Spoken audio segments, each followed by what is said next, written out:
I've just come back from a run. I'm not one of those joggers, we'll call it jogging, who boasts about their running, and that is really because I don't like running. I never have. I'm quite slow. I've always been slow. I started swimming again a few years ago. I'm a better swimmer than I am a runner, a jogger, I should say. But I'm still slow in the pool, which is disappointing.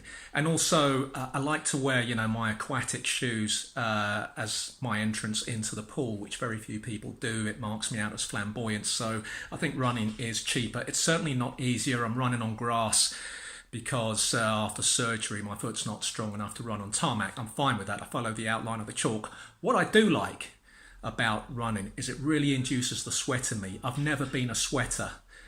I like the idea of sweating. When I was a kid, even though I've supported Liverpool all my life, it was the 79-80 season, and Glenn Hoddle had a phenomenal season that year, the Spurs playmaker, the number 10 shirt hanging outside his shorts. He had the long hair, which he had for most of his career. But what I liked about Hoddle, as well as being such a gifted footballer, is he would always sweat from very early on in the game. And I've just very rarely sweated. One of the few pluses about being middle-aged, I've found, and I'm not sure if this is a side effect of being middle-aged, a kind of menopause-like effect, but I do sweat more now when I exercise. Maybe I'm doing more strenuous exercise, I don't know, but I enjoy it. It's important to me because I spent the first 30 years of my life just not being able to work up a sweat. And because I haven't spent much of my life sweating, I don't know how sweating works. So it's only once I've left the park and returned to the flat that I can feel the sweating really kicking in. If you're a sweater, if you've been sweating all your life, if you're one of these runners, I'll have to edit that out. If you're one of these runners, I'm not going to edit it out. If you're one of these runners who just runs for minutes, no, that's me. If you're one of these runners who run for hours at a time, tell me, how soon does the sweating kick in?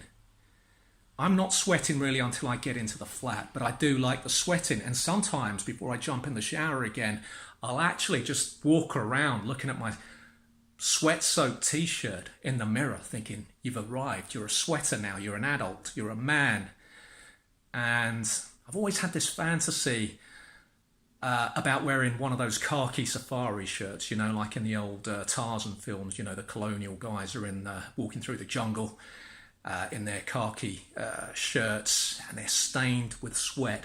And I've always liked the idea of wearing one of those shirts and just seeing how much I can sweat it through, how big the patch would be. I'm not talking the underarms. I think most people in this kind of horrible heat we've got in London at the moment will get the underarms sweating.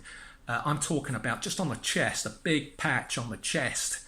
And I think before I go into the care home, maybe in the care home, I suppose, if it's got Wi-Fi, I'll be able to order one online. Maybe I'll just order myself a khaki shirt one summer as I close out this life and, just see how big a stain I can produce.